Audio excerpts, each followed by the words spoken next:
whatsoever. So I don't know what the fuck is up with that. So I'm just gonna use my phone. Okay, well that works. That works. I'm opening up the document right now and stuff like that. Did you notice my shirt, Oh Patrick? I wore it for you today.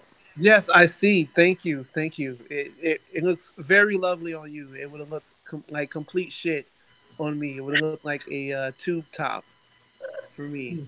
I So could have gotten you the 4XL. I would have gotten you the 4XL for sure. yeah, and that would have looked like a dress on me. Let me see. All right, let me get this down packed and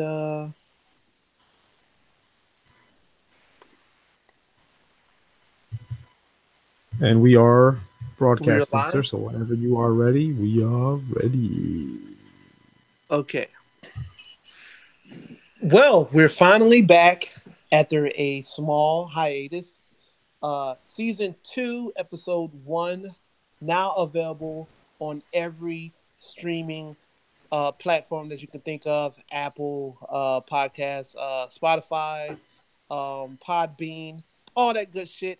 We're back to give you great content. I am Mr. Patrick Pryor alongside Danielle, La Flama, Blanca, Val Capone, and Mr.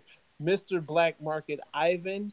It feels great to be back. So much shit has happened since the last time we've been on air, and I'm just happy to talk wrestling again. Holy shit! Like it's been a minute.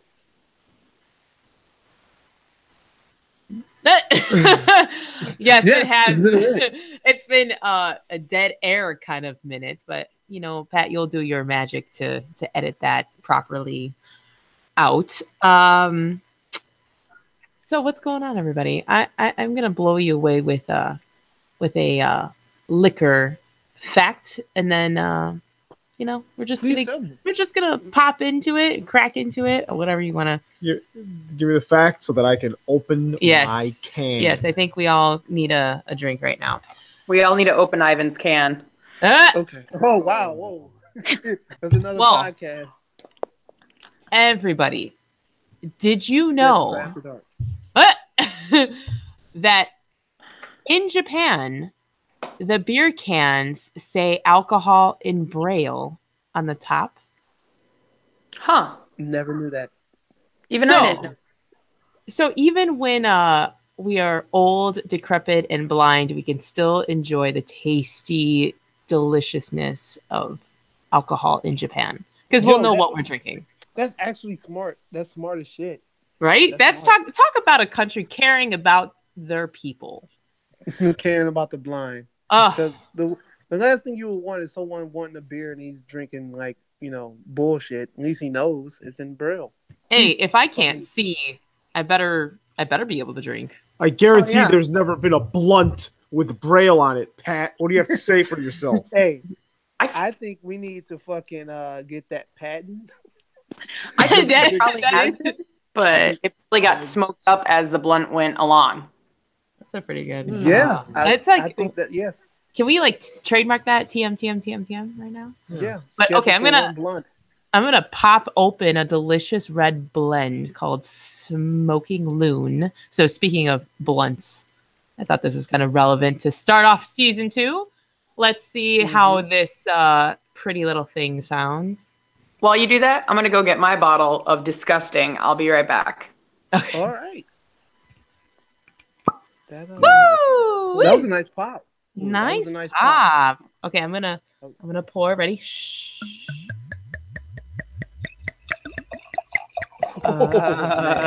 Yes. Yeah. That I can tell just by the sound of you pouring that you're gonna be slapped during this episode. Well, you know what? I can tell. We have to start off the second season with a bang. So, why not, right? What about you? What about you, Mr. Black Market Ivan? What are you gonna crack open in front of me? I'm gonna open 2 things, and that is the official. This is just my official drink now. It's my trademark. It's my thing. I'm gonna open up a Guinness Nitro Stout.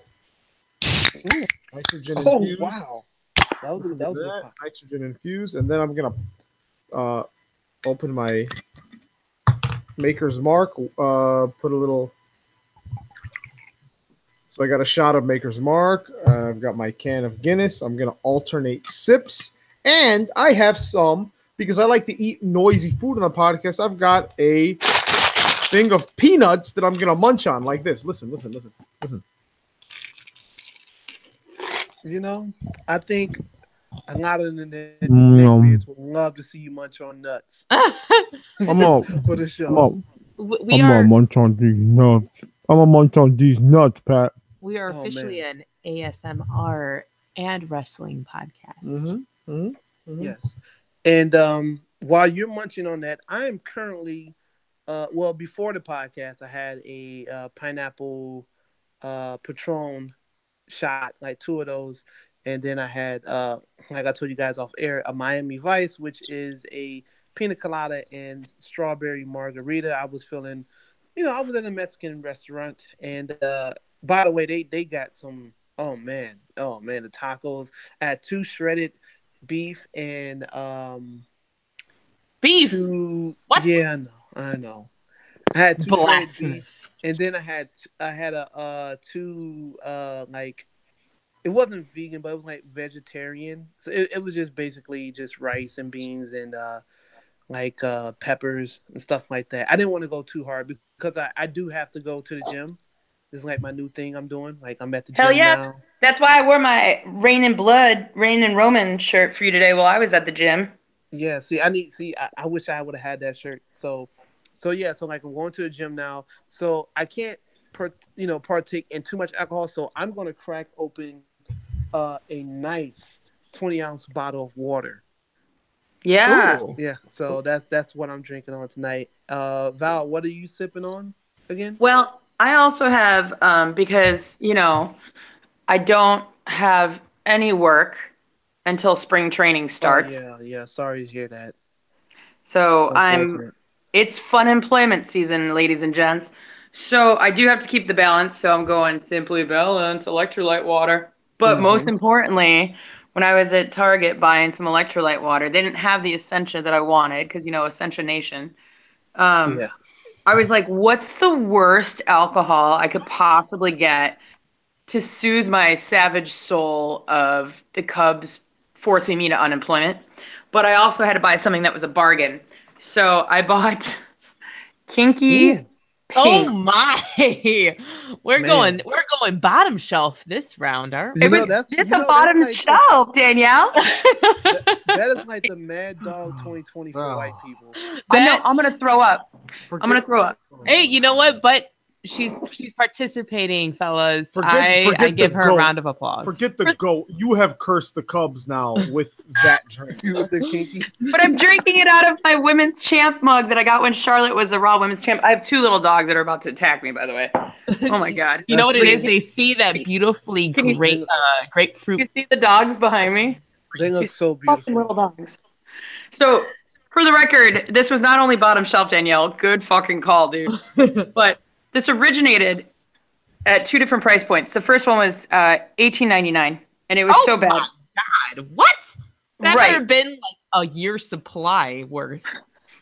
So they then lowered the price to the bargain basement price of $13.28, but that wasn't enough to get it off the shelves. So I bought it for $9.48. It is a naughty fusion of super premium vodka distilled 5 times with succulent, my dogs are crying, succulent mango, blood orange, and passion fruit. That is amazing. For the record, Patrick, don't be racist. I asked the 2 white people that were in the aisle with me, is this the grossest thing you've ever seen? And they were like, absolutely. And then when I went to the counter, the woman at the counter was like, oh my God, that's my favorite thing. I hope you didn't grab the last one. And she was not white. So, that's unfortunate. Well, times are hard right now, so I can't, times are hard. Don't drink it. Look at the white dog is staring at me. The black dog doesn't give a shit. What does that say about Kinky Pink? Hey, that says a lot. But yeah, man, that's great. That you're drinking Kinky. I guess what we're going to do now is we're going to talk quick. But there's more. Oh, To there's more? celebrate season 2, I have a second alcohol. Oh, whoa! You're Ooh, doing it big. this is in a paper bag. I like the I'm not way. working until April, y'all. Oh, oh, oh! Is that the infamous liquor of SFOF? The Oh my official God, hangover-inducing Malort, Malort. Malort good has old made Malort. his/hers appearance on our season premiere. I had Uh, to. Shout out I to Malort. approve. I approve. Okay, now the black dog is growling at the white dog. What does this mean? I don't know what's going on. They're Oh, the dog. I have no idea. There I don't needs to know. be a sensitivity training in Val Capone's home. I know Mhm. these dogs need to chill out. Everybody just be cool, man. I'm actually drinking for once. Have a good time with life. Yeah. So while all that stuff is going on, I guess we're going to introduce like the news that's been going on, and I guess I'll start first. Um, Neville, aka Pac, um, is back. He's back at Dragon Gate right now, and he's part of the Red faction. And he looked incredible. I saw a little bit of the footage. I didn't see the actual show, but he looked incredible. And it's crazy that he went back to Dragon Gate a year exactly to the date that he walked out on Monday Night Raw or wherever the fuck it was, 205 Live or whatever. So it's going to be interesting to see what happens with him because there's rumors that he didn't sign an exclusive deal with him. We know that the King of Pro Wrestling is coming up, it's approaching. So, and I know that Nayato is teasing some shit. So, who knows? So, yeah, that's the news right there. Fucking Pac, aka Neville, aka Adrian Neville, is back wrestling, and he looks jacked. He looks incredible. Um, so, and I'm just gonna say it right now. By the time next year, he will be considered one of the best in the world. I So, mean, I think he kind of already is. And plus, didn't yeah. he? So I've heard the rumor that he would be going part of to be with Naito, but the guy that he beat at Dragon Gate is supposedly trained with him long, long, long time ago. Mm-hmm. So that might be the next person to step up for the faction. So for the Hmm. stable is the Interesting. rumors I've been hearing because they like to keep it like in the family kind of thing where they like pay respect to whoever came up with them. Ah, I see. See, Um, I'm learning new shit. Yeah, and actually, that's what's pretty cool about Neville, Adrian, Pac, Tupac, whatever the fuck you want to call him, is that he could have gone to New Japan, but instead he came up with Dragon Gate, and so he decided his first place back should be the one that helped him get worldwide recognition. So it's pretty cool. That's cool.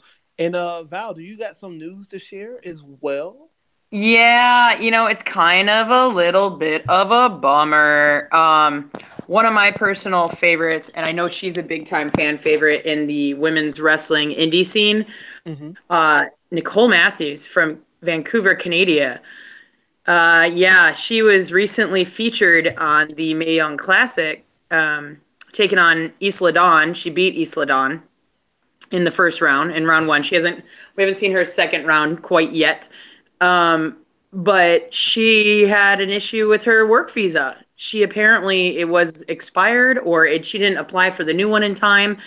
And now that she's getting so much high profile attention, as opposed to doing an appearance or like, just being there, she's obviously wrestling on the WWE network. So it was something with the verbiage in her work visa that they wouldn't approve it. So now they've denied her entry into South Canada, aka America, for Wow. to 5 years. That is What? that is huge. Like when I read that, I have her T-shirts. I fucking love her. Every time she's at Shimmer or Rise, like I'm screaming my face off for her. She's a badass, awesome human being. Hold on, And wait. So she's banned from working, like getting a work visa for 5 years. For up to 5 years. Yeah, that's the general time frame. I'm hoping that, if WWE, sorry, Yip has a squeak toy. If WWE really wants to sign her, they have enough lawyers and enough Connecticut money to figure out a way to get around that.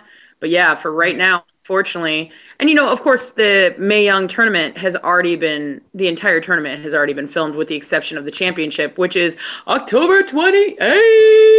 That is true. At Evolution. Yes. I will be there. I will be ringside. I had some bad luck. I'm not able to travel to England for health reasons, and my doctor doesn't want me on a plane for like 6 hours. So my work bestie, who's been on the show before, Vinnie Mac, he knew I was super bummed. And so he secured us ringside seats for October 28th because they said I could fly short distance. I just can't fly long haul right now. So going more than 5-6 hours at a time could be kind of risky for my health. And as much as I love the roller derby and talking about the roller derby, I've decided to withdraw from announcing a tournament there. So that's my personal bummer of news. But on the upside, I'll get to watch the Mae Young Classic finals in person, ringside, with Vinnie Mac. That's going to be incredible. The card that they got right now looks stacked, so that should be pretty dope. Real quick, guys. I'm sorry. First of all, Vinnie Mac's not going to show up, just like he didn't show up at Warrior Wrestling 2. Second of all, Val, do you think, as our Canadian correspondent, do you think that the reason Nicole Matthews' visa has been declined is because of her new T-shirt that was just released on NicoleMatthewsMerch.com, which is a picture of her face, and it says Allahu Akbar, boom, Nicole Matthews in the house? Oh, I feel like that's like a bootleg shirt that like some of her rivals. That's a bootleg. Her rivals from Quebec, because like French Canada and British Columbia Canada don't always get along. Thank goodness Toronto is in the middle and the GTA sorts everything out between the two sides of the country.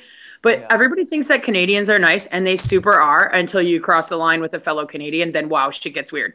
So. No, that's actually a huge lie. I fucking love Canada. If it wasn't for my dream job at Wrigley Field, I would probably live in Toronto, to be perfectly honest with you. And it's not because she smoked weed. Somebody else was asking me that. I was like, no. It's definitely not because of that. It better not be, because we definitely support the natural herbal cure. Yes. Okay. I go all organic all the time, yo. That's all I know. Except for when I'm drinking Kinky Pink. Oh my God, what did I just say? For tonight with your bottom shelf choice. But I got some news from WWE, which is interesting because I normally don't care about the main stuff on WWE. But I did enjoy learning that WWE is filming a Halloween-themed special at the Hardy compound with Matt Hardy's Broken Matt, or the Broken Hardy theme. There hasn't been a lot of spoilers, but he has been tweeting. He's definitely embodying the character again. So I look forward to seeing what will come of that, hopefully before All Hallows Eve. By the way, October is, I know it's my favorite month. I'm pretty sure it's all of your favorite months. Oh yes, I love it. So I'm black. I don't love it right now. I don't love it right now. But we're, I'm gonna make you all fall in love with it again if you fell out of love, because it's a great time of the year, and I'm here to spread the chills and the thrills. So for the rest of the month, at every show, I'm gonna try to drop some Halloween themed or wrestling spooky trivia. We'll see what happens. But I want to get you all in the spirit because it's a great time of year, and why not, right? I cannot reveal what it is, Danielle, but you definitely want to be at the show at Freelance Wrestling October 19th. I cannot reveal what my involvement is, but you do not want to miss it. I think I'm going to be there. And like I said, I've been wanting to get engaged more with freelance. So man, there are so many days I'm gonna have to call off from my main employment because I'm missing all these things. So well, and I'll talk more about it later, but October 19th, put it on your calendar now. Logan Square Auditorium, Freelance Underground, or Freelance Wrestling, excuse me. It came from Beneath the Ring. Ooh, I like the way that sounds. I know it's great. All right, Mr. Black Market Ivan, what news do you have for us? With the Skrilla from the Fox deal, word on the street has it that World Wrestling Entertainment, formerly known as the World Wrestling Federation, formerly known as Worldwide Wrestling Federation, may open more performance centers around the globe, which would be awesome, especially with NXT UK. In Chicago, please be in Chicago. Man, that would be nice. I thought about UK first of all. I didn't even think about Chicago. Man, okay, so will that mean they will record episodes so I can become the new bitch face Izzy of Chicagoland? I'm pretty sure I kind of already hold that title. Let's be real. People ask if I'm a plant every time I'm at a show, and I'm like, no, I'm just a 12-year-old in a 40-year-old's body. So, and I did wear my Bailey headband today at the gym. Sorry, not sorry. Oh man, you know, but that would be nice if they did that. If they opened up the more performance centers, and you know, who knows, maybe they could start taping NXTs in those cities and towns and stuff like that. That would be nice, you know. So definitely looking forward to that. That's incredible news. Hopefully that hopefully WWE doesn't sell out too much with all this bukus of money that they're getting lately. You know, because they've been, you know, they just got about $20 billion from Saudi Arabia, and I don't want to get into that. Oh, I'm sorry, I can't speak to that. I'm a woman. Yeah. I'm sorry. Yeah, only me and Ivan can talk about this. Everybody, be quiet right now. Yes. Okay. Okay. No, but yeah, that's incredible news.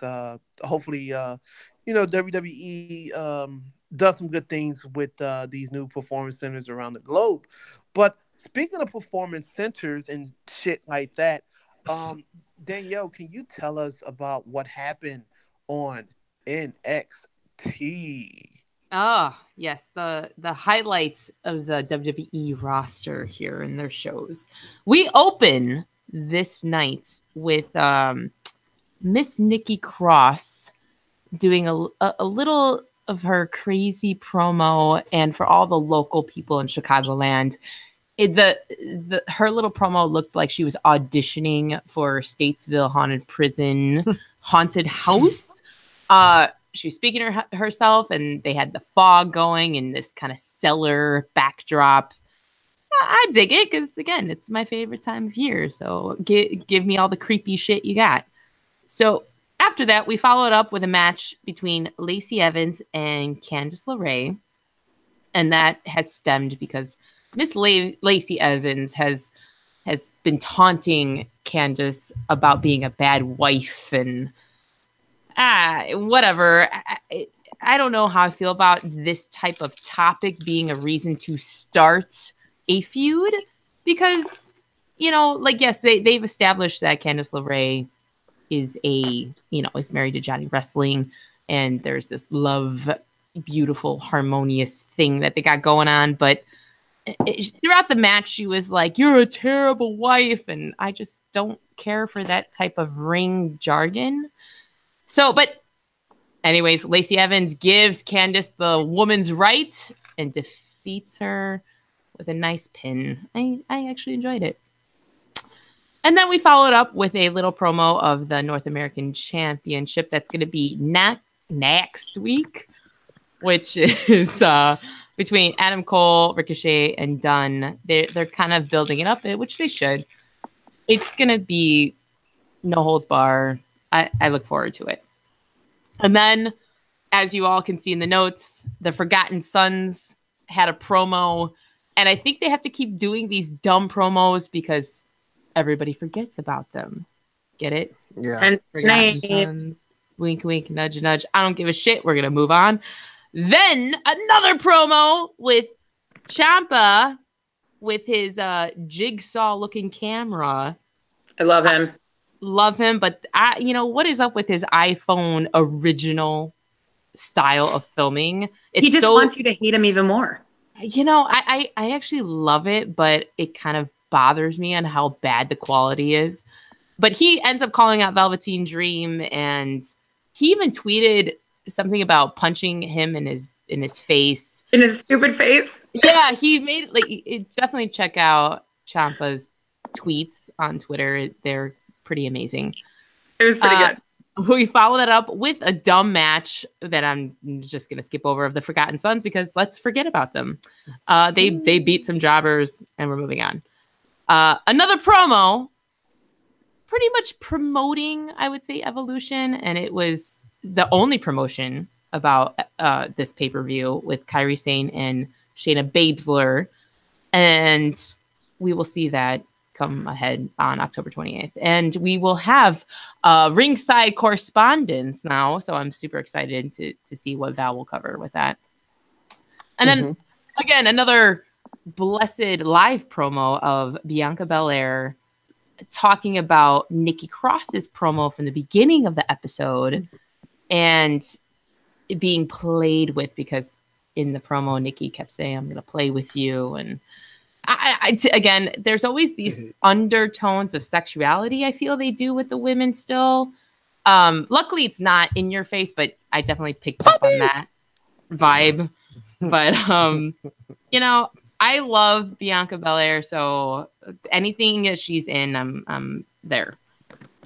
Yes, indeed. And we had a match which, okay, I know I'm kind of a casual fan at this point, as we speak, because there's just a lot happening on my end. But Johnny Wrestling fought Tony Nese. Now, you guys maybe can enlighten me once I finish up the segment here of why 205 Live is kind of trickling back into NXT. But actually, Tony Nese wasn't on NXT, I don't believe. But there was a pretty amazing match. I like the flippy shit that is part of 205 Live, and they did that in this match with Johnny Gargano. And Tony Nese is phenomenal. Like, great match. The highlight match of the night, I would say. You didn't really know who was going to win it. But Johnny Wrestling did end up defeating Tony Nese. Boo! Yeah. Everything said Johnny Wrestling is back. I was like, okay, so he beat a 205 guy. Cool. Yeah. But I'm going to follow it up with a Val alert. They had a little reintroduction, if I would say, of Birch and Lorcan as a tag team, a recovering tag team. And I say Val alert is because they showed a lot of clips of TakeOver Chicago and they zoomed in on the background, which you saw Miss Val Capone screaming her beautiful face off. And oh, really? I just saw it because I think they're both fucking awesome. That's why I was freaking out. It was no, it's beautiful. Every time I see you on screen, I'm always going to shout you out. So that's so funny. I legit was working last night. Oh, and I think, okay, with this, I just have a brainstorming idea. Okay, you're at Evolution and you're at ringside. Girl, we got to get you shirts. We got to get all the SFOF merch on you so you can represent. Oh, yeah. We will get that. Give a shirt to that guy with the long hair that brings his mom to every show, too. Simon? You want me to give a shirt to Simon? I forgot his name. It's a very forgettable name. Just give it to the guy. Simon. I'm just saying, we're brainstorming while giving the best show ever. Anyways, we're going to close out NXT this week with the main event between Lars Sullivan and EC3.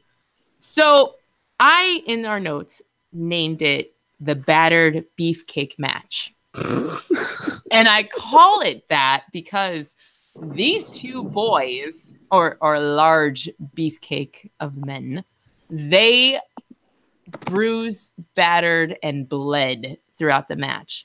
Lars Sullivan's back has literal bruising indentations of the stairs of how many times EC3 threw him against the corners. Ugh, rough. Yowza. The whole match. And EC3, when the match was over, his face was all bloody. And a long story short, Lars Sullivan, because I can't speak, Lars Sullivan defeated EC3. It wasn't the best match of the night, but I would say it was the second I cannot speak for the life of me. We'll blame it 36 minutes. 36 minutes world record. Oh my God. Pinky pink. And I'm not. Okay, we're just gonna move on from that. Sorry, everybody. I just wanted to reference something from last week that since we didn't have an episode, since today I watched, and they're all about promoting WWE store merchandise, etc. on NXT. We all hear it. Mauro talks about it all the time. Now, this week they did not promote their WWE CustomTees.com website, and all last week they did. I find that kind of interesting because I'm all about merch conspiracies. I'm pretty sure that's the reason why I'm still alive. But last week they were really focusing on the Connor's Cure element, so that's why they kept talking about it. For the last 2 weeks, they were trying to raise money for the auctions of like specific merch you could only get on custom WWE custom. Oh, that does make sense because I totally have a Charlotte Flair shirt, whatever. I feel this week they did not, unless if I just happened to be turning away in that second, I did not see any type of screen crawl of them advertising this WWE CustomTees.com. And I didn't know what actually, Val, since you are our WWE creep, merch girl, the resident creep. Is that the actual website that you buy the stuff from? So I have bought the Charlotte custom shirt because I really dig it, but that is not where I generally just go to the www.shop.com and I buy whatever's on clearance or the dumbest thing I can find. Okay, because I just was so blown away that it was a ripoff of Pro Wrestling Tees. I think it kind of is that a little bit, but not really. I mean, like the Pro Wrestling Tees is more so for the indie wrestler and the sports entertainer that isn't showcased on WWE as often. Like there's a whole Andre the Giant store.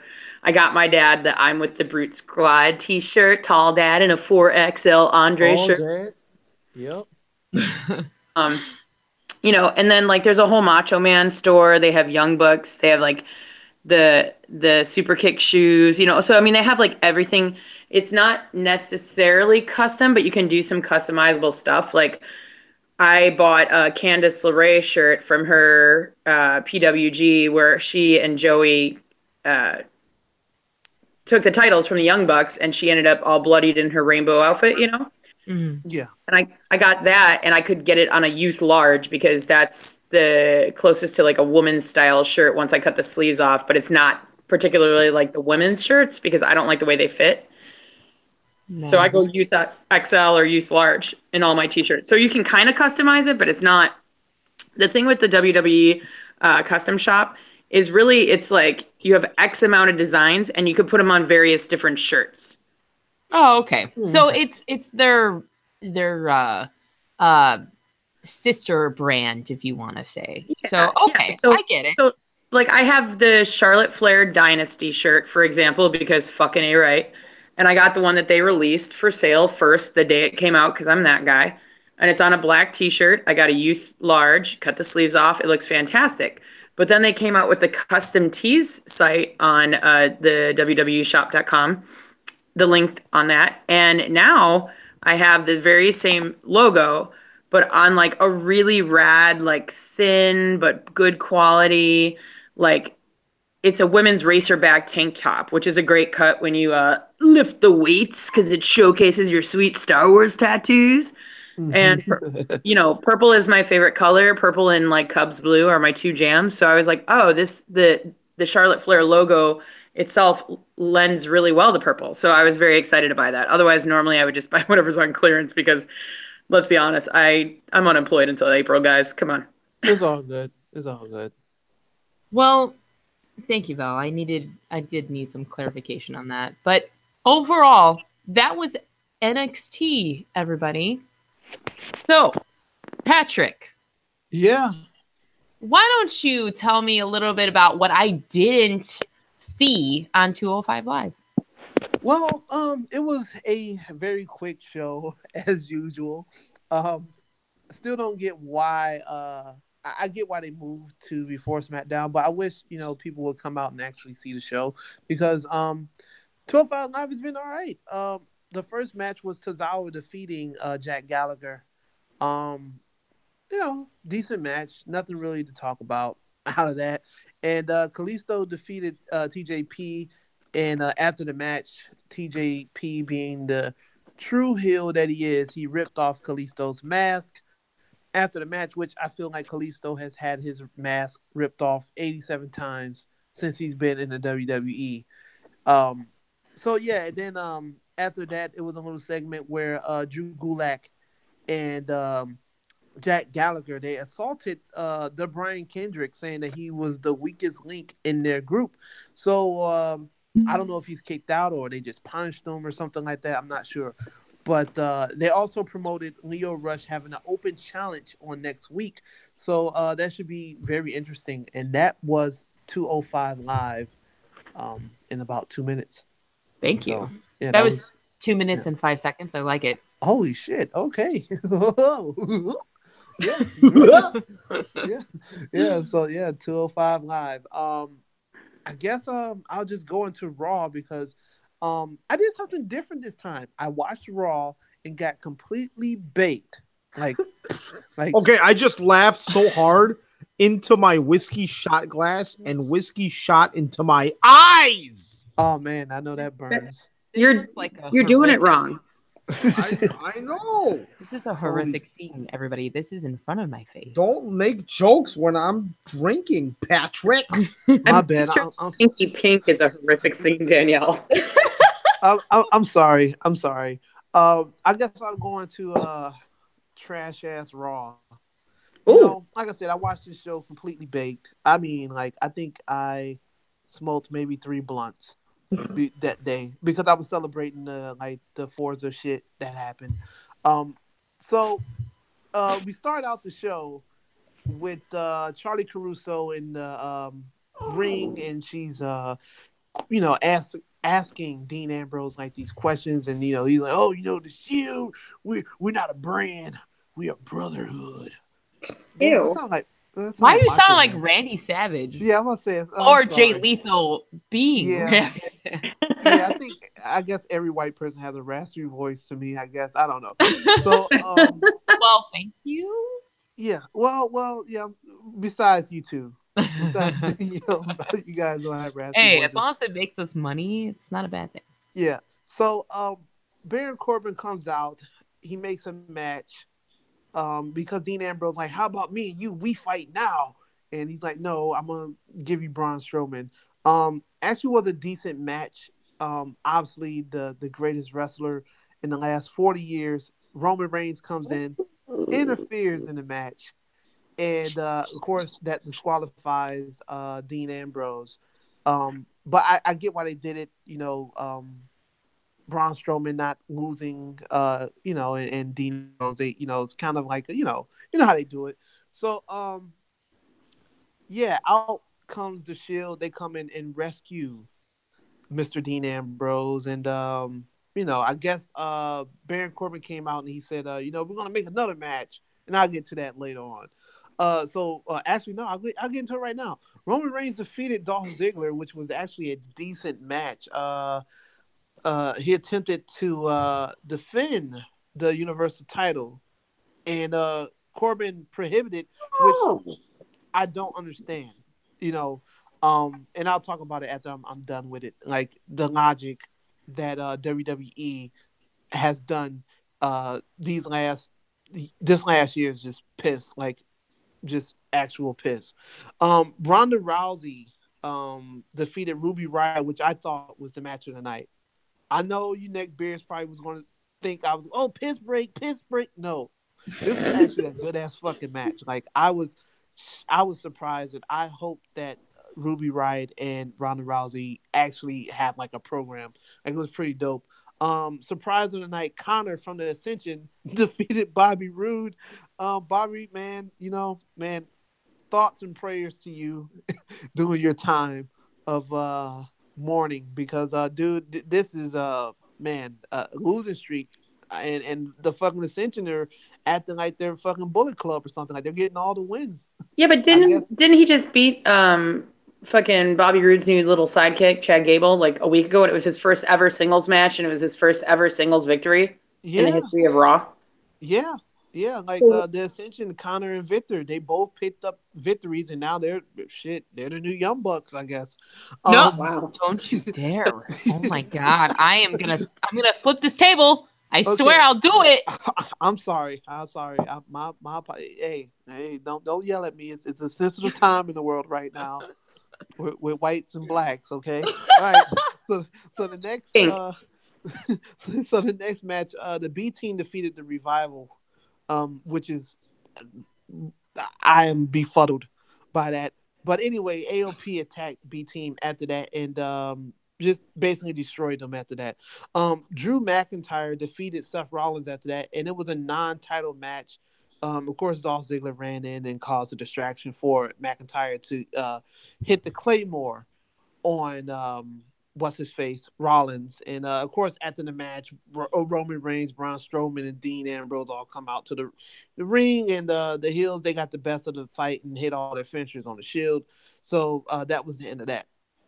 The next match was Kevin Owens, who I think is the MVP of the WWE. He defeated Bobby Lashley. Before the match, though, um, Kevin Owens and Elias, they got the most heat I've heard in the WWE in, I'd say, in the last 15 years. They were getting booed for about a year, like not a year, a minute straight, like nonstop booing. I've never seen anything like that. Those Other than two, Roman. other than Roman, yeah. I didn't want to bring that up. You know that Sorry, that babe. never that never happens. He But never retired the Taker. Nobody ever got mad at him. yeah. So but yeah, Kevin Owens he beat Bobby Lashley. And at the end of the match, of course they beat the shit out of Leo Rush as well. Um Sorry, piss break match. Bailey defeated Alicia Fox. And it's not because they're women. It was just a shitty match. I just didn't care for it. And if it wasn't for this match, you would have never. I forgot Finn Balor was even on Raw. This was his involvement on the show. He was, because they're promoting the mixed tag team stuff, and Alicia Fox came out with Jinder Mahal, and Bailey came out with Finn Balor. Then we had a segment that reminded me of. I thought we was in '97 again. Shawn Michaels ended the show with the promo about them having this last time ever match, which won't be the last time ever because these two Nimrods are going to be tagged up and they're probably going to fight at the Crown Jewel or whatever. And Michael said he'll be in Triple H's corner and Kane will be in Undertaker's, and then out of nowhere, fucking Kane appears, beats the shit out of Shawn Michaels, and then the Undertaker appears, and they're about to, choke slam him or tombstone him or whatever. And then fucking Triple H runs out, he gets the shit beat out of him, and now you got two bald headed guys laid out, and you got a ring full of 50-year-old men in the ring, and that's how it ended with the Brothers of Destruction leaving the ramp. My thoughts on the show, quick shit. Number one, when they're promoting Shawn Michaels, they are using his promo picture from WrestleMania 23. So I don't know. What was that like for 04, real, 05? or Yeah, it just looks that edited? No, no. they're using Legit. the actual photo that he had his match with, I believe, against Cena, where Yeah. he Oh has like no. hair and he's looking young and shit. They're And using not that photo. cross-eyed. Yeah, he's not he wasn't cross-eyed yet. So that was really weird, and it's I hate that they're using promo pics from 2004 to promote upcoming matches or whatever. Another thing, and before we start, this is a disclaimer. These opinions are only mine and mine's only. I want to talk about because it's October and it's the Susan G. Komen stuff that they got going on.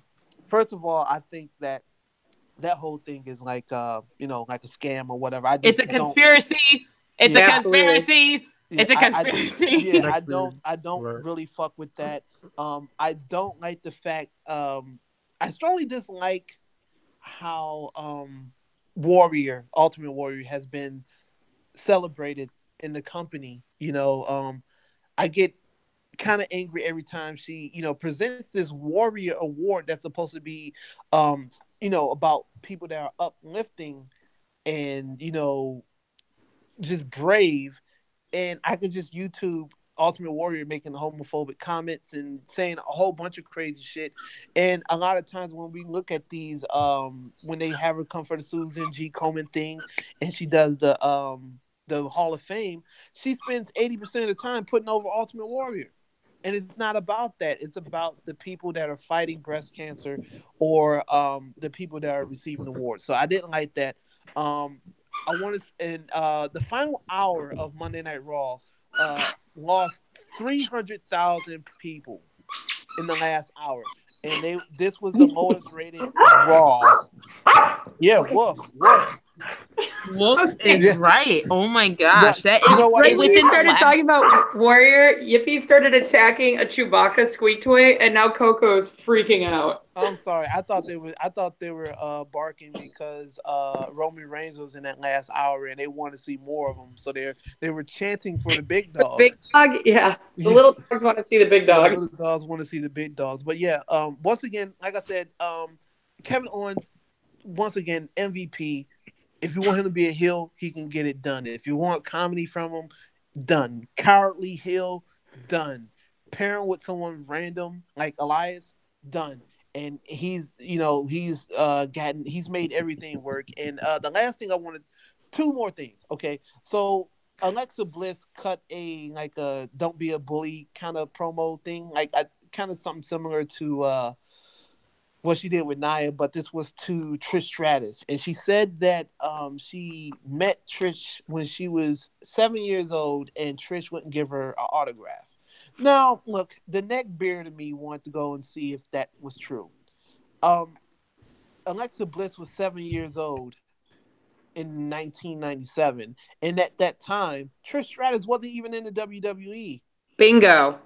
Wasn't even there. So this this feud that you're trying to get off the ground is pissed because we're not dumb, okay? And the last thing I want to say that didn't make any sense with Monday Night Raw is Baron Corbin, okay? If you're this heel GM or whatever, why the fuck did you make non-title matches when the Dogs of War are kind of like your boys or whatever? So, you would think Ziggler and McIntyre would want title opportunities given to them. So why put them in non-title matches? It made no sense at all. But that was my view on Raw. I thought it was piss poor. Again, a weak Monday Night Raw going into the Super Showdown in Australia or whatever. Yeah, piss. That's all I gotta say about Raw. I guess we can move right into SmackDown and shit. So take it away.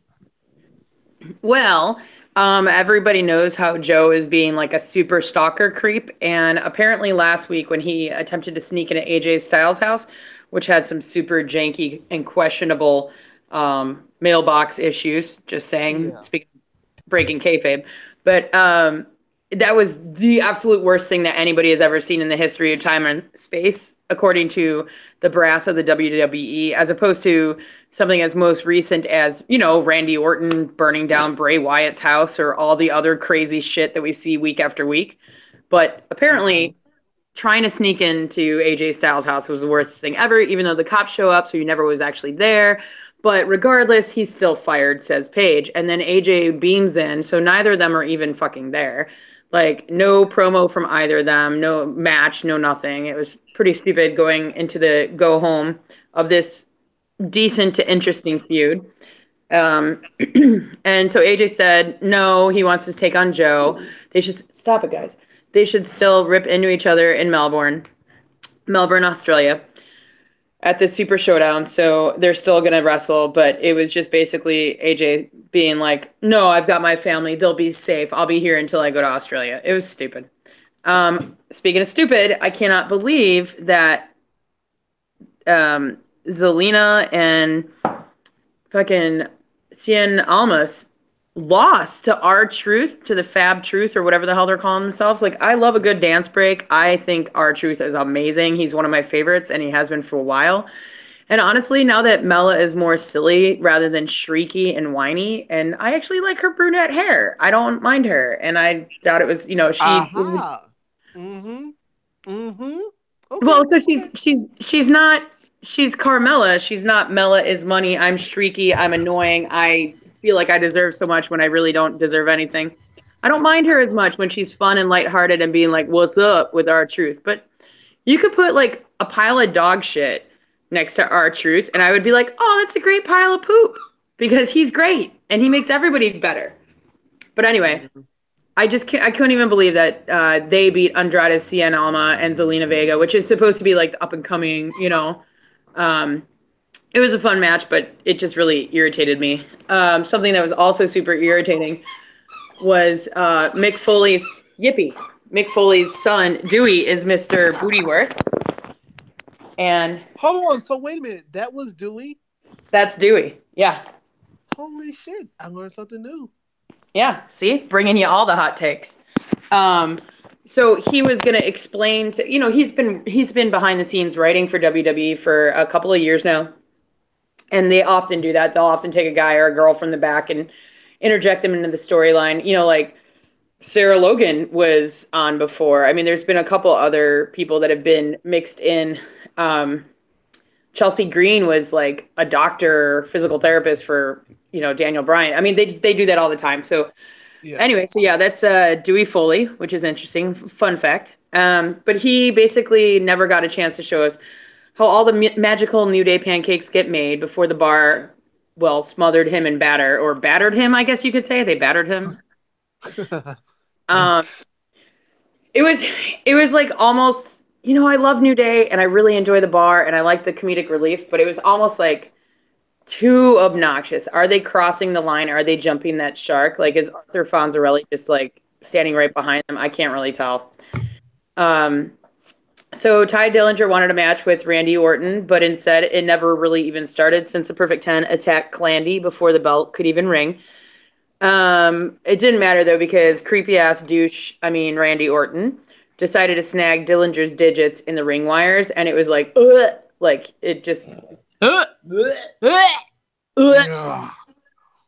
So then, quite possibly, oh my god! The fuck? Somebody just fall into the cellar pit. Like, what was that noise?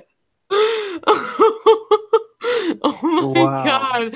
I witnessed this sound effect. Oh my god! Both the little dogs got very scared. So what did you do to Randy Orton's 8-inch digit? Okay. So anyway, speaking of 8-inch, Aiden, English, probably what I thought was one of the best segments of the night was like the one night in Milwaukee with Aiden English. And he was trying to prove that Lana cheated on Rusev, in fact. He showed some footage of her saying, I want you, but like it could have been like, hey, I want you to tag team with Rusev. It could have been, I want you to go get me more iced coffee. I want you to help me with my Russian accent because I keep forgetting that I'm not actually Russian. And so I slip, in and out of this stupid accent all the time. Like, who knows what he could have, you know what I mean? So he said he would show us more footage later, but he wouldn't want to cheat on TMZ, and he already promised them the footage. So Rusev basically told Lana, we're not going to discuss this here in front of everyone, and so on and so forth. And I don't know if you've been following them on Instagram or anything like that, but pretty much everything that they've done has been like them being a super cute couple and like her running in the ocean and him like talking to her. And then all of a sudden he'll just go, Milwaukee. Like it's pretty interesting, like to see what they're doing on social media with it. So then also at the Super Showdown in Melbourne, Australia, Daniel Bryan is taking on The Miz for a shot at a championship match. It would be the number one contender for the WWE championship. But no big deal. Huge match coming up on the other side of the globe. So why not lose to Shelton Benjamin, right? Mainly because The Miz was a distraction, and eventually he got another taste of Mizannon's skull-crushing finale, which I'm sure that probably means that I don't care. That's what's going to happen. Yeah. So kind of like Patrick was saying, it kind of bothers me. Like, I love that they're showing support to breast cancer survivors, and like Naomi brought out a bunch of breast cancer survivors, which was super rad.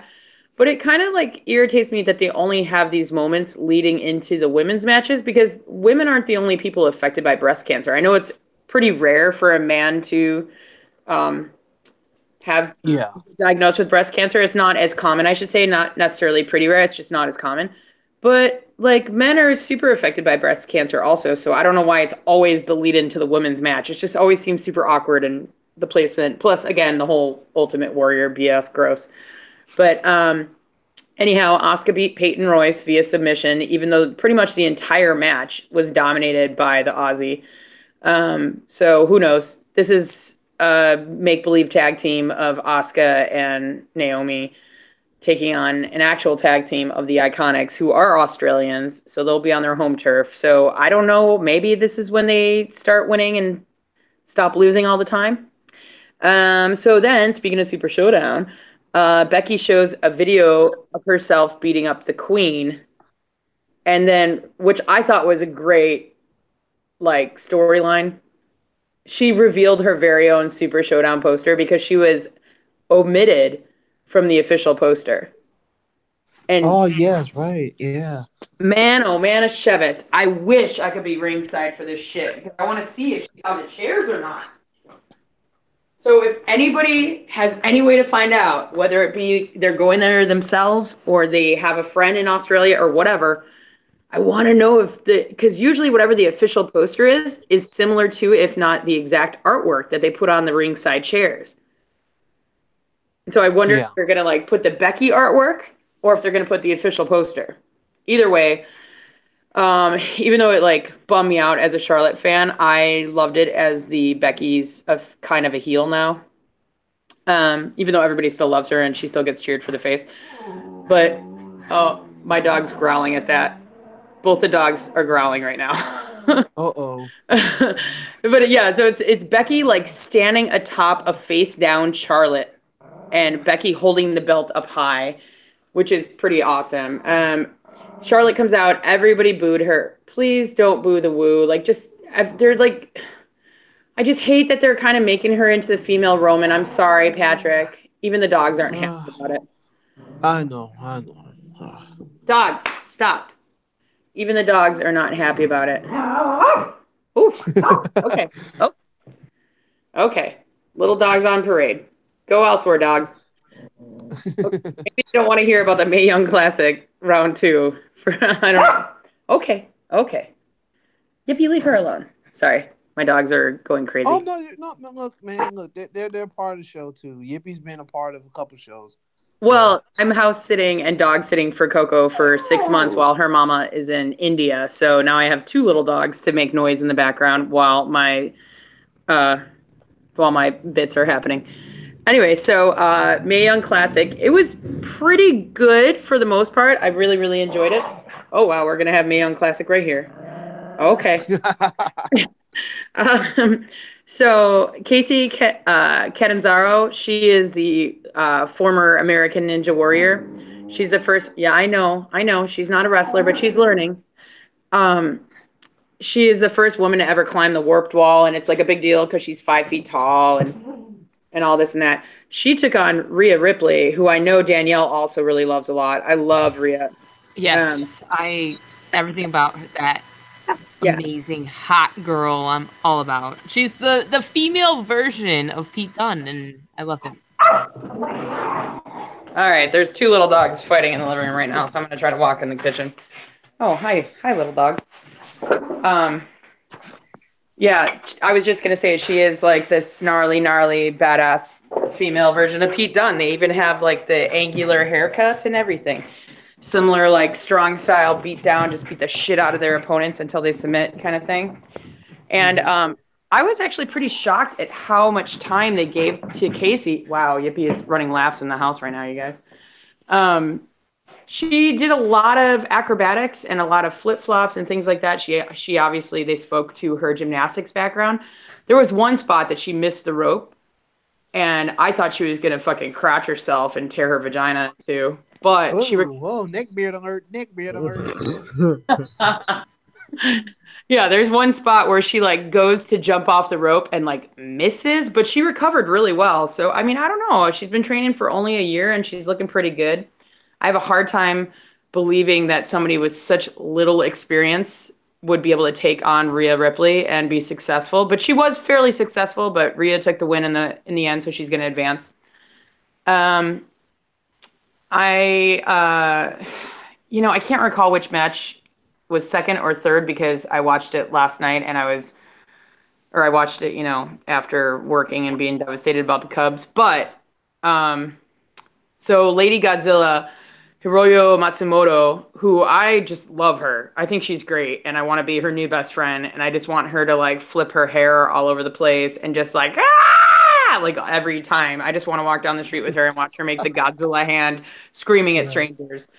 Oh my God. But she took on the fan favorite in Toni Storm, who everybody is kind of pegging to be one of the finalists. So we'll see. She is currently on the NXT UK roster, and she is amazing. It was a great match overall. There was a second there where I thought that Lady Godzilla was going to take the win, but Toni Storm came out strong at the very last minute and just watch this match. It's all I can say. I don't want to ruin it because it's so fucking good. So yeah. Toni Storm is also advancing. The kind of lame match of the night for me, which it wasn't even lame, it wasn't bad, but I just don't get this Lacey Lane. I don't understand her. Lacey Lane, yeah, I'm not really a fan. I just feel like Lacey lame, which I know is shitty. Lacey Lane. I should be supportive of her because she's she's putting it out there. She's working real hard.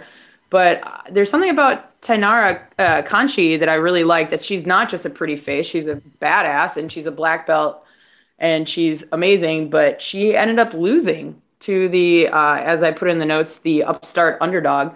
Lacey Lane came out the victor. And I don't know if it's because she's actually from the area that Full Sail University is in, or I don't know why they didn't go at Tainara, because Kanchi was in last year's and she did well last year and she did great in the first round. But so we have very predictable. Wow, I'm shocked. And then this last match, I think it's the match of the tournament so far.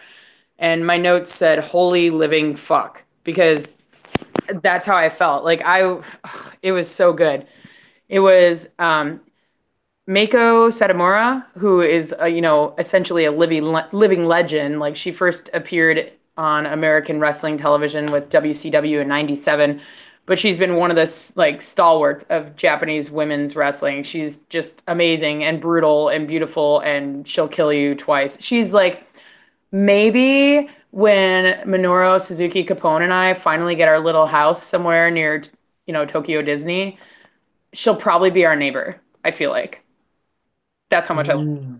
Yes. But she battled it out with Mercedes Martinez, who also is one of my favorites. I've been watching her for years. She used to be part of a stable with Shayna Baszler in Shimmer. Oh, she's so boss. She's from Connecticut. She's just so good. And this whole match was just full of like hard hits, like perfectly timed, everything calculated beautifully. Like, I really didn't know which way it was going to go. And again, just watch this match. This whole night was great. You can kind of skip over the Kanchi versus Lane, but the other three, holy shit, especially this last one. Meiko Satomura took the win. Will be going on, and it was just the love and the respect and the adoration. Both women just sat in the center of the ring, like head to head, like embracing each other, and it was just fucking beautiful. And it's everything that I love about women's wrestling was this final match. So. Yeah. Male classic, I definitely rate it like not quite 5 because of the Kanchi Lane kind of being mildly unforgettable, but it was definitely like I don't do stars. I'm not fucking kidding. I want to watch it again. That's how much I enjoyed it. So. Okay. Yeah, like I definitely heard a lot of good things about that match. So I haven't checked it out yet, but I'm definitely going to do that sometime, maybe tomorrow. I got some time tomorrow to do it. Definitely gonna check it out. Yeah, it's really good. I would highly recommend watching the entire show, but especially the Rhea Ripley. Casey was interesting just to watch Casey flourish as a wrestler. The Lady Godzilla versus Rockstar Tony Storm, that was fucking textbook brilliance. Again, the Conchi versus Lane was like, all right, it was a fun match. It wasn't bad. But yeah, the final match, definitely watch it. That is dope. So now that we're done with the women's Mae Young Classic, Mr. Ivan, can you tell? I guess we can start the fucking what's this? We're doing a Super Showdown preview. So can you give us? Oh man, you straight up skipped the whole section. Wait, no, never mind. I'm wrong. I'm wrong. I'm wrong. I'm an idiot. Did you get? Let's review. Let's review the notes, Mr. Blackmark. I know I was too far down on my mobile phone. So you got whiskey in your eye. I'm still rocking the Motorola Razr V3 and the Google Docs phone. You're right. My bad. Superstar Showdown in Australia, down under where I like to be this Saturday. Yes. I'm going to run over the matches, and then afterwards, I'm going to ask you guys what you think about the matches. First, we've got Cedric Surprise Alexander, the current Cruiserweight champion, versus Buddy Murphy for said title. I literally spit out my wine right now. Asuka and Naomi versus the Iconics. Now, will they be? They are. I was thinking, are they New Zealand or Australia? But yeah, so they will be hometown heroes. Oh, come on, New Day versus the Bar. I'm sorry, Tyler Perry's the New Day versus the Bar for the SmackDown Tag Team Championship. The New Day are the reigning champions. Daniel Bryan versus the Miz. Let's hope it pays off. Let's hope they are able to give it one more shot. Daniel's pouring one out for Daniel Bryan, the wasted opportunity of all time. Then the even Australians have to piss, guys. Even though the toilet's flush, whatever the opposite clockwise, I don't know. John Cena and Bobby Eyebrows versus Kevin Owens and Elias. So sad. For no reason whatsoever. Next, we have Becky Lynch versus Charlotte Flair for the SmackDown Women's Championship. Becky Lynch is the current champion. Then Ronda Rousey and the Concussion Twins. You're wrong. What? Oh, what's wrong? That's what I said. No, you didn't. Becky Lynch is the current champion versus Charlotte Flair. Pat, roll back the tape. Ronda Rousey roll back the tape. And the botched kick twins versus the Riot Squad. Then we've got AJ Styles versus Samoa Joe for the WWE Championship. AJ Styles is the champ. Then the Shield versus the Dogs of War, otherwise known as Braun Strowman, Dolph Ziggler, and Drew McIntyre, a.k.a. Bulge Candy. I'm sweating thinking about that match. What? Bulge Candy, that's his new name. Didn't you see the shirt? Didn't you see the merch? Then no. Wait, are you serious? Then the last time ever. Believe me, I would have bought them for us already. Bulge Candy. That's funny. It should be like a picture of Willy Wonka with a huge bulge, and it's like. Hey, I love Gene Wilder. I know. Don't. Imagine what he had down under. Whoa. He died, right? That's another he's dead. So is his wife, Gilda Radner. I can't wait to see that movie. Well, so, I mean, there's still a bone down there, right? Just so you know, the McIntyre shirt does say what lies within on the back. If only it said that on the... Girl, Danielle, the women's authentic t-shirt is $5.95. Oh, sorry, I'm getting distracted. Okay. I digress. That's disgusting. I mean, I could already see the video clip title: Scottish man hits woman with his claymore. Oh man! Wow. I want to watch it so bad. And then Danielle. Danielle. We gotta get these. We have to make these matching shirts. Oh, I love it. Yes. And then the two men fighting in a retirement home over who won the bingo match: Undertaker versus Triple H. Oh God, I kind of am hurt, but I love that comment at the same time. And guys, so that was it. So I'm gonna loop around since Val's still hot and still on fire from the last two shows here. Val, what are your thoughts? What's the highlight of the show, and what's the low light? Is that this Sunday? This Saturday. I guess our time Saturday. Okay, so the highlight is I'm working 3 shifts in a row, so I won't be able to watch this. The low light is that it will live on the network forever. Mm-hmm. It's so depressing. I have to work 10:45 in the a.m. at Nisei Lounge if anybody wants to watch sports ball and drink Malort with me. Then I'm working some show at the Riv. Then, for all of you that are neckbeard stalking me, I will be closing down Flatiron. I will be working like 17 hours in a row, and that is better than having to sit through this entire pay-per-view. Tired, vulnerable, and very kidnappable.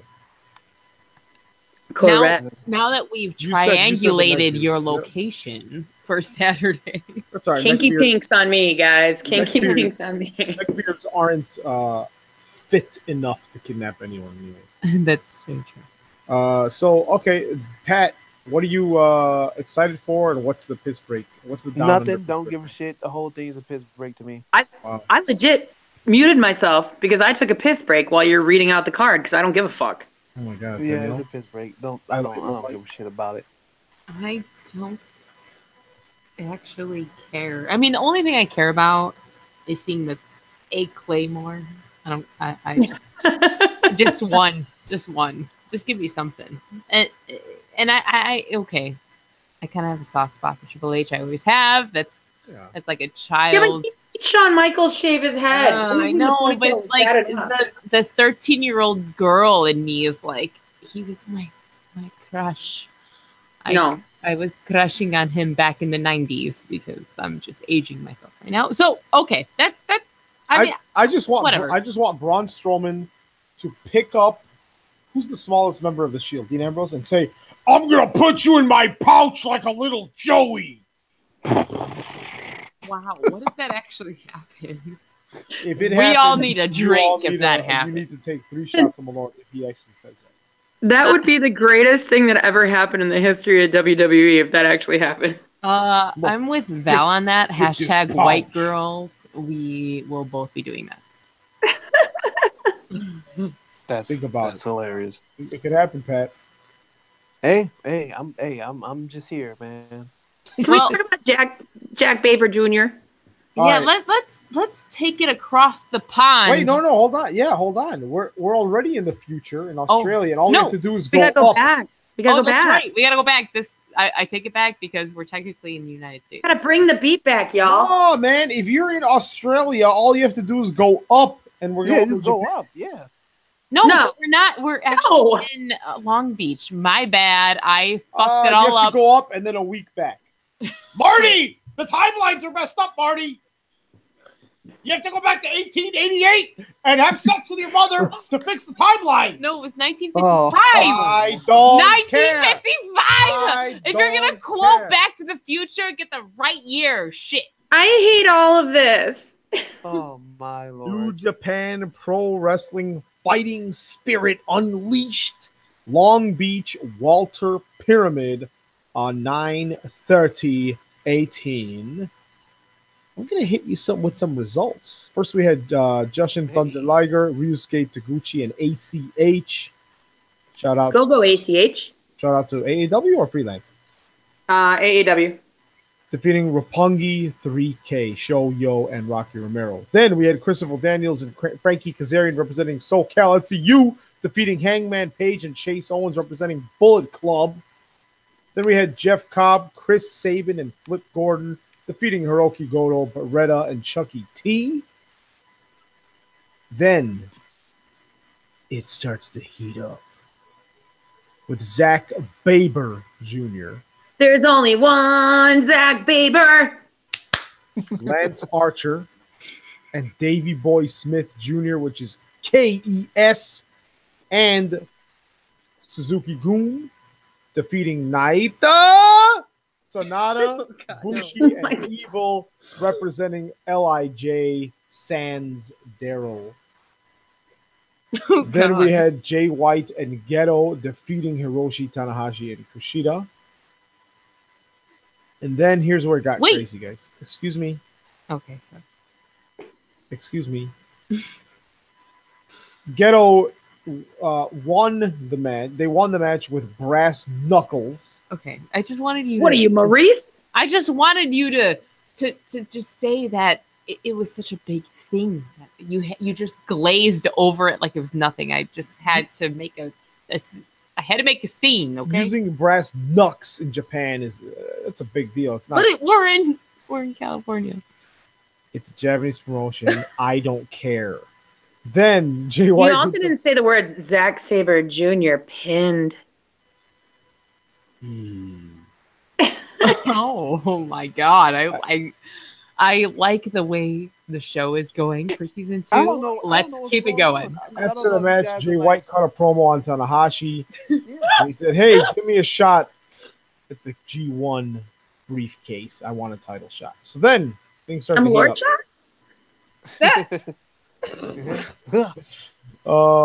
The IWGP Junior Heavyweight Championship Tournament semifinal, we had Marty Scurll defeating Will Ospreay in quite possibly the most insane match of all time. We will get back to that. Yeah, that was... IWGP Heavyweight Tag Team Championship, GOD, Tama Tonga and Tangaloa, otherwise known as Tanga and Tama, according to good old JR, and he did talk about barbecue sauce, so they are known on the website officially as Bullet Club Firing Squad / Bullet Club OG. That is how they're being marketed. Defeated the Young Bucks, who are now marketed as Bullet Club Elite. So they are starting to differentiate the factions. They defeated the Bucks. They are now with Taiji Ishimori. They are now the 6-man never openweight tag team champions and the IWGP Heavyweight Tag Team Champions. They got a lot of belts, player. Oh man, what the fuck? Then we got the IWGP United States Championship. Cody defeated Jesse Robinson, and he now holds the NWA World's Heavyweight Championship and the IWGP US Championship. It was amazing. He went from being cheered like a god at All In to being booed, like the ultimate villain for taking Juicy's title. But overall, it was great. Brandy Rhodes played a proper villain. And neckbeard alert, I didn't mind her outfit either. Next, we had the Golden Lovers defeating Okada and Tomohiro Ishii. And afterwards, Omega selling, there was some post-match talk discussing rematches, title shots, all that good stuff. And pretty much it's going to lead to the second ever triple threat match for the IWGP Heavyweight Championship in history at King of Pro Wrestling. Danielle La Flama Blanca, I know you watch this, and I know you have a lot to talk about because you put these notes in here, so I'm going to shut the hell up now. I'm shaking in my seat. Okay, I'm just okay. Let's just all share a brief moment of the best match of the night. And I'm sorry, everybody, that has to go to the junior heavyweight match with Marty Scurll, or according to JR, Shirl.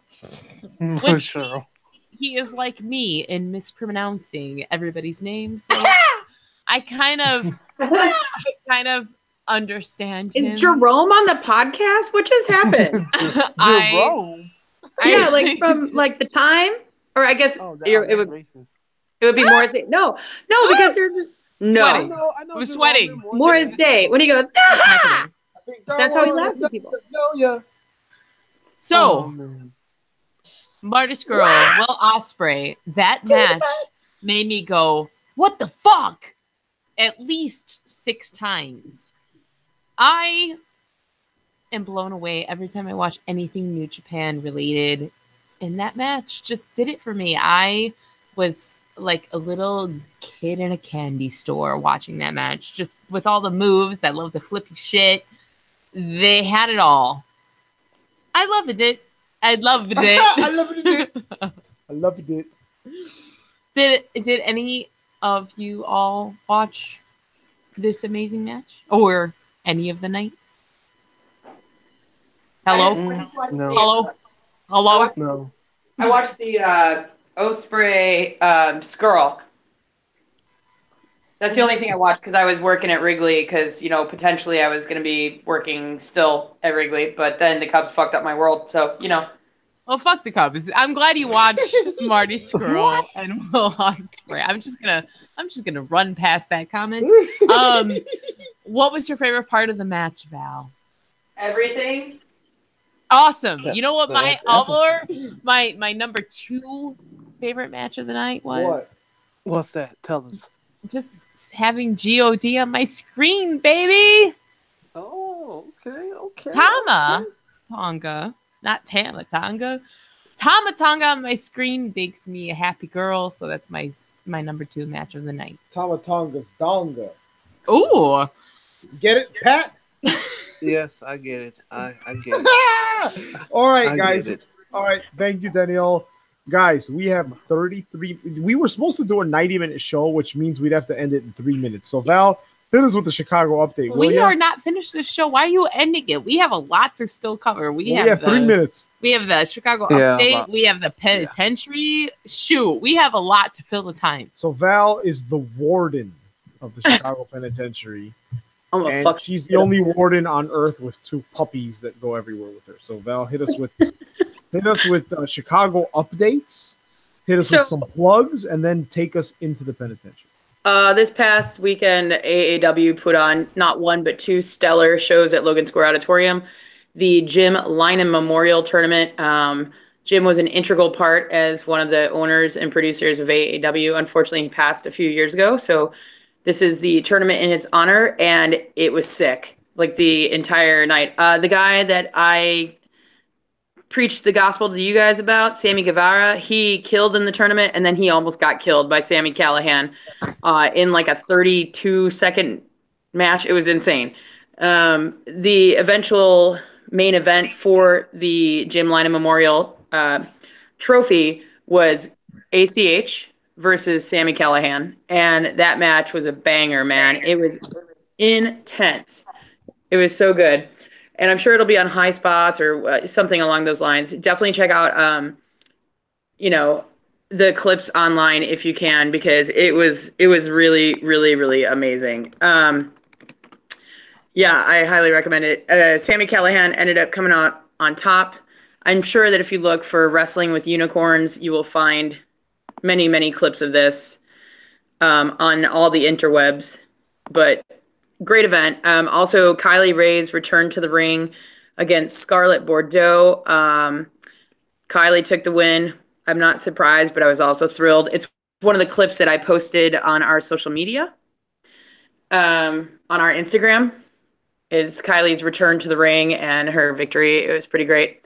But there's not very much wrestling going on this weekend in Chicago, which is kind of shocking to me that there's a vacant weekend here in Chicago. But Freelance, as I mentioned earlier tonight, returns to Logan Square Auditorium on Friday night, October 19th, with It Came From Beneath the Ring. If you haven't seen the artwork, it's amazing. There's Zombie GPA, Zombie Workhorseman, Zombie Kylie Ray. Like, it's really, really excellent artwork. Doors open at 8 p.m. Bell time is 9. Of course, we are 21 and over. There is a cash-only bar. But tickets are available now at freelancewrestling.com. And I got to say, you don't want to miss it. If you're a fan of the show and you're a fan of indie wrestling and you're a fan of yours truly, you should definitely come check it out. I can't say how much I'm involved, but I will say that there is a Halloween gimmick battle royale and a costume contest that you definitely want to check out. So, freelancewrestling.com. I hope to see you there. Every single person on the show, including myself, but maybe not the dogs. Hopefully we'll be there. But we're bringing back the Chicago Penitentiary, which any listeners to the show, we did it early on. It kind of faded away because, there was more love than rage, I think, overall amongst the crew here, the SOFF fam. But Pat, who is your entrant? Who are we going to be slamming the gates shut on? You got to be Enzo Amore. Got to be. He debuted a new song on his Instagram stories. It was so bad that even Joey Janela had to chime in and say, "Can you be any more douchier than this guy right here?" And he tweeted that. So Enzo Amore, I hope you find whatever it is you want to do in life, and do it the right way. But music is not your thing, buddy. It's not your thing, buddy. And take it from a guy who got a song on the top selling racing video game in the world right now. Yes! I need to give Patrick Pryor a round of applause. I'm so proud of you, Pat. Congratulations. Thank you. I am I was shocked. I damn near cried. I turned the game on and I heard it and I was just like, holy shit, I'm in the game. That's my cool. Voice and my production is in a game that's going to be around for at least the next 2 years. So, but yeah, Enzo Amore, I'm sorry, dude. You got to get locked up. And hopefully your ass is in there for a long time until you don't have to do any music or wrestling anymore. We got a whole nother meeting. We got a whole nother meeting for consensual penis in the penitentiary. Yeah. Oh yeah. Yeah, it was. Holy moly, guacamole. I don't really have anyone or anything like, Fabulous Moolah or, the fucking terrible Miranda Rights Marshals. I don't have anybody piss me off so much. So I'm just saying Charlie Blackman of the Colorado Rockies because I can't think of anybody in wrestling who pisses me off nearly as much as he and his shitty mullet/beard combo does. And he is the reason why I'm now currently fun employed. So slam that door. It's cool if you love Jesus, dude, but not on my watch. Stop fucking with my Cubs. Okay, that's it. I'm done. Yeah.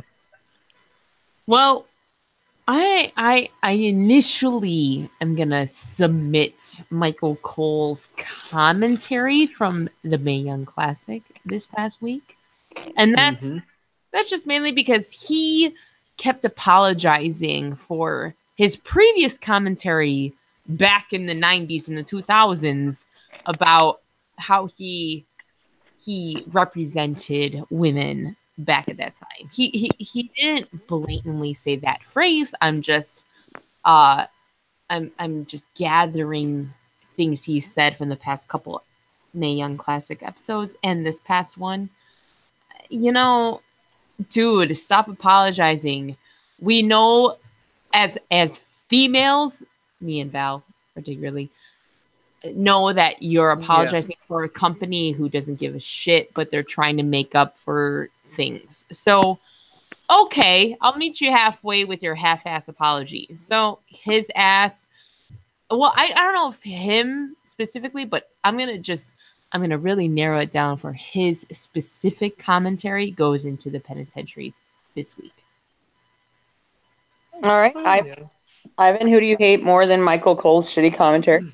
No, I understand that once you are a pro wrestler or a impact sports athlete, you kind of sign up for this, and I know that within the sport people don't hold grudges about this type of thing because accidents happen.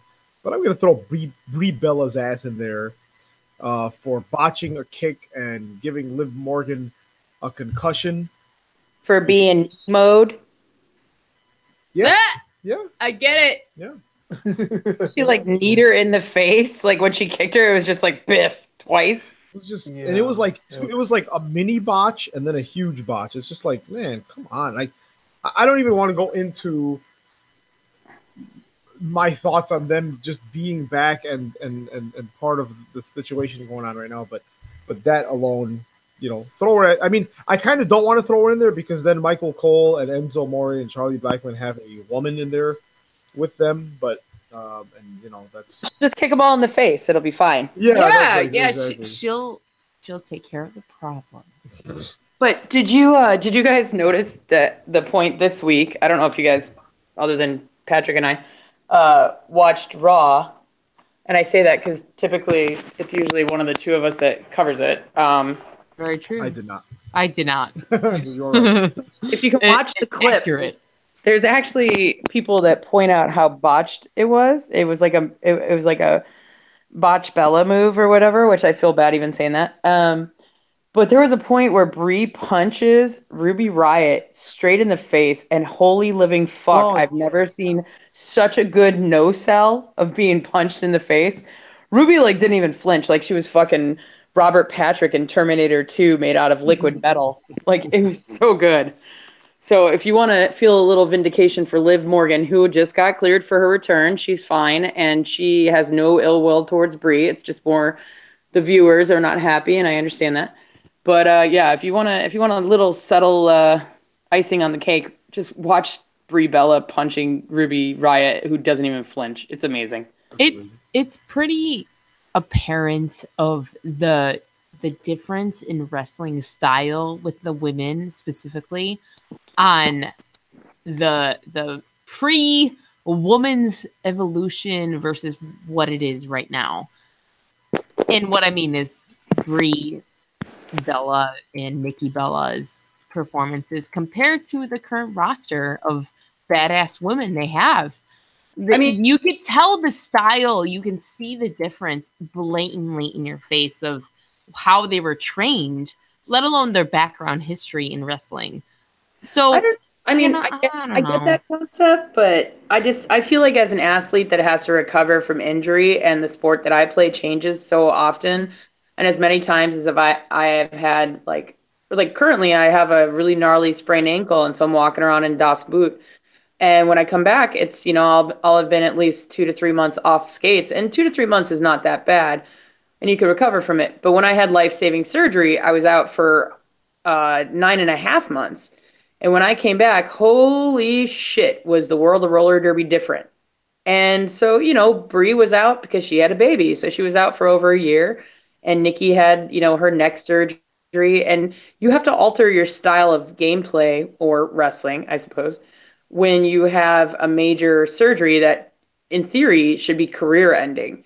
So while I don't disagree with you, I think that they have the stink of the Divas challenge, like the Diva search, on them that really more so than their current skill set. I think they just have some gnarly ass ring rust, but they keep getting pushed to the forefront because they are or were or what have you, the face of the women's division for so long. And they do have a lot to do with the revolution into evolution. They really, truly do, whether people like them or not. So I don't know. I'm trying to wait and give them a chance still, because the fact that, Nikki can't do the rack attack anymore and she changes it to rack attack 2.0. I think that she, of the two of them, is definitely the better, I don't want to say ring technician, because that should not be applicable to either of them. No, she is definitely the stronger wrestler of the duo. Brie even said when she did that dive and just fucked it up completely and dove into no one, she was, I'm really not used to being 10 pounds heavier. And I'll tell you what, when I used to weigh 226 and I was, a little bit of chubby but a whole lot of muscle, I hit very differently, and I did not jump through the pack and things like that. When I dropped to 165, 170 because I got so sick, I played very differently when I came back. So, even 10 pounds, granted, that was a lot more than 10 pounds. And now I'm hovering around the 190s. It's a big, big difference if you're used to doing that dive at 105 pounds to 115 or 125 or 135 or whatever. You know what I mean? So I don't know. I feel like part of it is because of the expectations we have because of the diva search. And so we're just get out of here, garbage people.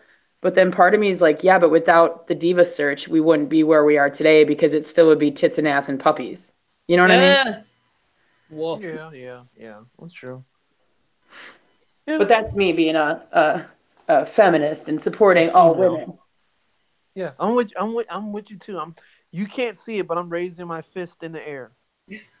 Definitely with you. Raise the kinky It's pink. it's a virtual raise of your fist. This shit is disgusting, by the way. It's not even worth $9.48, just so you guys know. All right. So, all right, I guess we can Oh god, it's so bad. Ugh. Oh, my bad. No, I'm saying I took a swig of the kinky pink straight from the bottle, and it's really not good. Oh my goodness. Well, Pat, why don't you lead us into the social media shout outs this week? Okay. The bartender at Nisei Lounge, and I just see her her Twitter handle is Nisei Lou. I guess that's short for Nisei Lounge. I want to give a shout out. Her name is Lou. Her name is Lou. Okay, well, Lou, thank you for putting together you're going to put together a cran apple malort for me. I appreciate that. I also want to give a shout out to Warrior Wrestling because they're returning in January. And, that means another SFOF familiar reunion. Hopefully before then, but I'm just saying. Yeah, I have a date before. I think the date is January 25th, if I can remember. No, it's actually January 5th because I'm supposed to be in Florida at the House of the Mouse celebrating my birthday. But yeah, so I wasn't. That's right. 6. I might have to come home on the 5th. Yeah, so shout out to them. I'm pretty sure that show's going to be great. And from what I'm hearing, Brian Cage will be at that show because he has to defend his title. So that would be pretty dope. And I guess I just want to shout out everyone that went out, and whether it was them getting it on the Xbox Game Pass or if they went and bought the fucking game Forza Horizon 4. Thank you guys. I really appreciate it. You know, the support and driving badass cars, listening to music that I created, and hopefully I can. Hopefully this leads into something even better. So yeah, those are my shout outs. But yeah, definitely ready for the cran apple malort. I mean, if white people can get pumpkin spice malort, then I can definitely get cran apple. They actually denied pumpkin spice malort. Somebody brought it up, and they were like, "No, not here, not ever, not no." Oh, thank you. They were like, "This isn't that kind of a bar. If you want to be basic, take your ass elsewhere. This is a dive bar. Fuck you." You know what I mean? Yeah, I feel you. Yeah. So shout out. No pumpkin spice malort, but cran apple, I don't think that was bad. No, I think it's gonna be great. Speaking of great, I want to give a little bit of love to Kylie Rae for her amazing return to the ring last weekend. If you recall, she broke her collarbone pretty gnarly style when she was in Japan at Stardom, and she had to have some pretty intense surgery, and she wasn't able to wrestle for a couple months now, but she had a fantastic return. So you should follow her on I am Kylie Rae, KYLIERAE, Smiley Kylie Rae. I guarantee that she would have been in the Mae Young Classic. Like, I just feel it every single fiber of my being that there are huge things happening on the horizon for this amazing woman. Mm-hmm. And you know what? Opportunity knocks when it's supposed to. So hopefully her injury, she seems to be recovered 100%. She's amazing. So definitely check her out. Of course, give AAW Pro a follow. And our good friends, the Married Marks, we're throwing a little love our way this week. So I just want to return the favor to my girl Shannon, the Smarky Bitch. Mm-hmm. She is the female half of the Married Marks, and she's actually going to be rolling solo this week as her husband is out of town. So she's hosting, I believe, her first solo podcast. So I'm like super excited. So, it's pretty exciting. SmarkyBetch,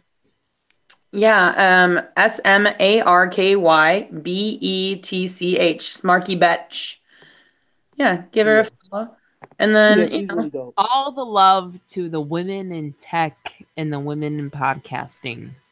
Well, then maybe you should follow Freelance Wrestling, because at Freelance WRES, you will see that they're posting some awesome backstage work that I did with some of the guys and some of the girls. And pretty excited. They just posted up a piece that I did with Eric Cannon.